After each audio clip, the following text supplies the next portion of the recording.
वन्दे लक्ष्मीं परशिवमयीं शुद्धजाम्बूनदाभां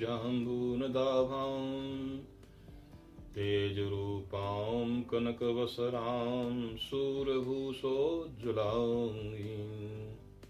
वीजापूरं कनककलशं हेमपद्मं दधानाम् आद्याशक्तिं सकलजननीं विष्णुवामां संस्थाम्। ॐ शान्तिः शान्तिः शान्तिः। प्रिय दर्शकों, आप सभी सज्जन महानुभावों का हमारे ऋतानुशीलन नामक चैनल में हार्दिक स्वागत व अभिनंदन है। हरिओम, श्री राधे, नमो नमः। आज आप सभी सज्जनों के समक्ष भगवती महालक्ष्मी के विषय में, महालक्ष्मी पूजन के विषय में कुछ महत्वपूर्ण चर्चा प्रस्तुत कर रहे हैं। ध्यान पूर्वक संपूर्ण महत्वपूर्ण विषय एपिसोड के अंत तक देखें और श्रवण करें।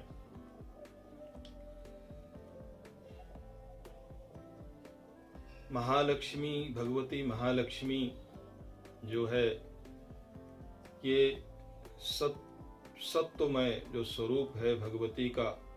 भगवती के 3 रूप हैं, महासरस्वती, महाकाली और महालक्ष्मी। ये जो महालक्ष्मी स्वरूप है, इनकी कृपा के बिना संपूर्ण जगत में कोई व्यक्ति सुखी नहीं रह सकता। सुखी रहने के लिए, सुखी समृद्ध रहने के लिए, प्रसन्न रहने के लिए भगवती की कृपा बहुत अनिवार्य है। भगवती जो है, जब कृपा करती हैं तो तभी जीवन में आनंद की प्राप्ति होती है। भगवती महालक्ष्मी का पूजन वर्ष में तो आप कभी भी कर सकते हैं। 4 नवरात्र में आप किसी भी नवरात्र में कर सकते हैं, या भगवती की जो तिथियां हैं, तृतीया, अष्टमी, द्वितीया, इन तिथियों में भी कर सकते हैं। शुक्रवार और सोमवार को भी कर सकते हैं। लेकिन पितृपक्ष में जो अष्टमी आती है, जो महालक्ष्मी का व्रत होता है, उसमें भगवती का विशेष पूजन किया जा सकता है। और जो दीपावली में जो पंच पर्व होते हैं, अर्थात धनतेरस, धनत्रयोदशी से जो पर्व शुरू होते हैं, तो धनतेरस के दिन, फिर धनत्रयोदशी के दिन भगवती का पूजन, महालक्ष्मी का पूजन किया जाता है। और उसी दिन यम को दीपदान भी दिया जाता है। यमराज को उस दिन दीपदान करने से दक्षिण दिशा में की ओर दीपक बाहर रखा जाता है, दक्षिण दिशा की ओर मुंह करके। अगर किसी व्यक्ति ने धनतेरस के दिन दक्षिण की तरफ मुंह करके एक दीपक अलग से यम को या दीपदान किया है, तो उसके परिवार में धनतेरस से लेकर के और या अर्थात भाई दूज तक के इन 5 दिनों में परिवार में किसी की मृत्यु नहीं होती कभी। ये विशेष बात है, इसको ध्यान रखना चाहिए। इसलिए ये यम को दीपदान करना चाहिए दूसरे दिन, अर्थात धन त्रयोदशी के दिन करना चाहिए। धन त्रयोदशी पहला दिन, उस दिन महालक्ष्मी का पूजन। फिर द्वितीय दिन जो है, जिसको हम नरक चौदस कहते हैं, उस दिन इस दिन भी महालक्ष्मी और कुबेर का पूजन होता है। फिर तृतीय दिन, जिस दिन दीपावली होती है, उस दिन महालक्ष्मी कुबेर का पूजन होता है, भगवान शिव का पूजन होता है। और फिर जो है अन्नकूट दिवस के दिन, प्रतिपदा को फिर पूजन होता है। फिर द्वितीय, अर्थात 5 दिन तक लगातार भगवती का पूजन, महालक्ष्मी का पूजन, कुबेर का और भगवान शिव और लक्ष्मी नारायण का पूजन होता है। तो महालक्ष्मी का जो दीपावली के दिवस या दीपावली के दिन जो पूजन होता है वो बहुत ही महत्वपूर्ण है। स्पष्ट उल्लेख आता है कि व्यक्ति अगर दीपावली के दिन अमावस्या को महालक्ष्मी का शुभ मुहूर्त में पूजन करता है तो लक्ष्मी सदैव कृपा करती हैं उनके ऊपर। तो इसलिए हमें उस मुहूर्त का ज्ञान करके और भगवती का पूजन जरूर करना चाहिए। हर परिवार को करना चाहिए, हर किसी को करना चाहिए। तो महालक्ष्मी का जो पूजन है उसमें कुछ महत्वपूर्ण बातें हैं। एक तो सबसे पहले हम मुहूर्त देख लें। मुहूर्त कैसा कि वैसे तो दीपावली जो है ये स्वयं अपने आप में सिद्ध मुहूर्त होता है, इसके लिए कोई अलग से मुहूर्त देखने की जरूरत नहीं, लेकिन उसमें केवल काल देखना पड़ता है। तो स्थिर लग्न अर्थात जैसे वृषभ लग्न है तो वृषभ लग्न में या स्थिर लग्नों में भगवती का पूजन किया जाता है। अगर स्थिर लग्न में इसलिए किया जाता है ताकि आपके यहाँ स्थिर लक्ष्मी हो, तो स्थिर लक्ष्मी का पूजन किया जाता है। और स्थिर लग्न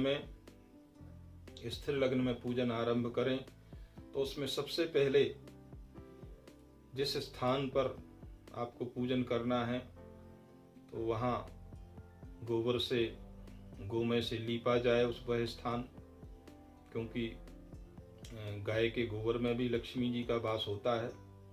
लीपा जाए, तत्पश्चात वहाँ पर आसन दिए जाएं।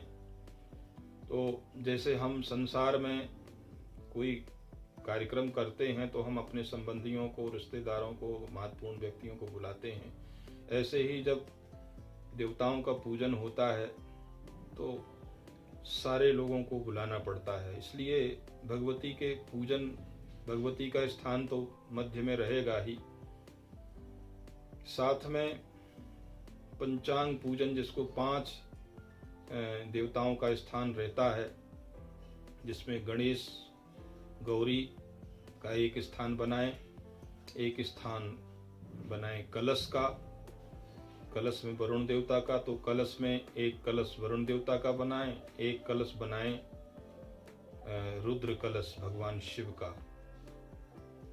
और ये 2 हो गए। तीसरा आपको षोडश मातृका का स्थान बनाना है जिसमें आपके कुल देवता आदि सब रहेंगे। तो ये और एक स्थान सप्तघृत मातृकाओं का बनाएं, उसी में महालक्ष्मी, महासरस्वती, महाकाली को भी विराजमान करें। एक स्थान बनाएं आप सूर्यादि नवग्रहों का, उनमें जो है सूर्यादि नवग्रह देवताओं ब्रह्मा, विष्णु, महेश को भी स्थापित करें।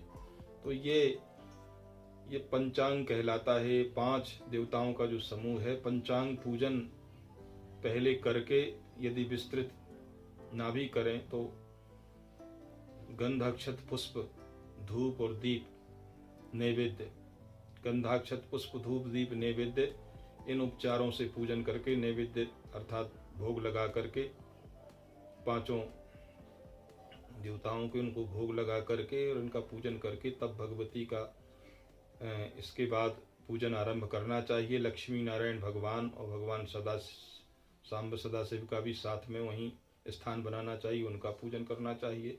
यदि यंत्रार्चन करना हो तो यंत्र भी भगवती के दाहिने भाग में स्थापित करके यंत्र का भी लक्ष्मी जी के या संपूर्ण लक्ष्मी यंत्र का पूजन करना चाहिए। उसमें श्री यंत्र, कुबेर यंत्र आदि सभी आ जाते हैं, तो उनको भी स्थापित करना चाहिए। और फिर भगवती का पूजन फिर आरंभ करना चाहिए।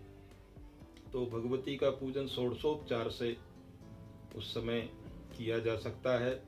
भगवती का षोडशोपचार से पूजन करना चाहिए। उनको गंधाक्षत, पुष्प, धूप, दीप, नैवेद्य, स्नान आदि और पंचामृत आदि से सभी से पूजन करके वस्त्र और भगवती को विशेष करके जो है इत्र, सुगंधित द्रव्य और सौभाग्य द्रव्य ये चढ़ाना चाहिए। इससे भगवती प्रसन्न होती हैं। और शुद्ध खोवे का पेड़ा, मिष्ठान, खीर, पूड़ी, फल आदि समर्पित करने चाहिए। और अंत में भगवती के लिए पान जरूर समर्पित करना चाहिए, क्योंकि पान उनको विशेष पसंद है।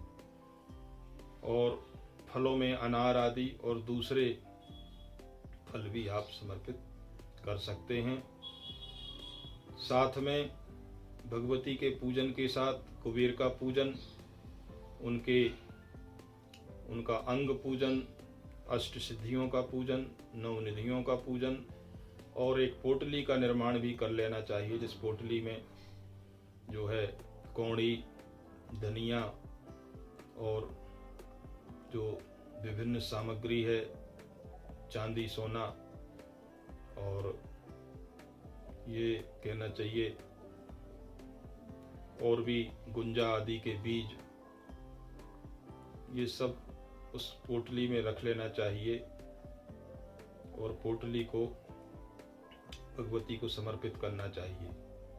साथ ही साथ दावात पूजन भी उसी समय किया जाता है महाकाली का, और तुला पूजन किया जाता, बही खाता का पूजन करना चाहिए। फिर दीपों का पूजन भी करना चाहिए, जो 21 दीपक या 11 दीपक या 51 दीपक जितने आप जला रहे, उन सारे दीपकों का पूजन करके और फिर घर में प्रत्येक स्थान पर जो है शौच स्थान को छोड़ करके, शौच स्थान के बाहर, शौच स्थान के स्थान पर नहीं रखना चाहिए, बाहर ही अन्य स्थानों पर अंदर रखना चाहिए और दीपक, और इस तरह से पूरे घर को प्रकाशित करके और सिंदूर, घृत और अष्टगंध से मिला हुआ जो द्रव्य बना करके और किसी कलम से स्वस्तिक आदि का लेखन करना चाहिए, जिससे संपूर्ण मंगल होता है घर में। इस तरह से भगवती के पूजन के विषय में कुछ संक्षिप्त जानकारियाँ आपको दी गई। पुनः हम आपके सामने कोई अन्य नया विषय लेकर के प्रस्तुत होंगे। तब तक के लिए हमको आज्ञा दीजिए। हरि ओम। श्री राधे। नमो नमः।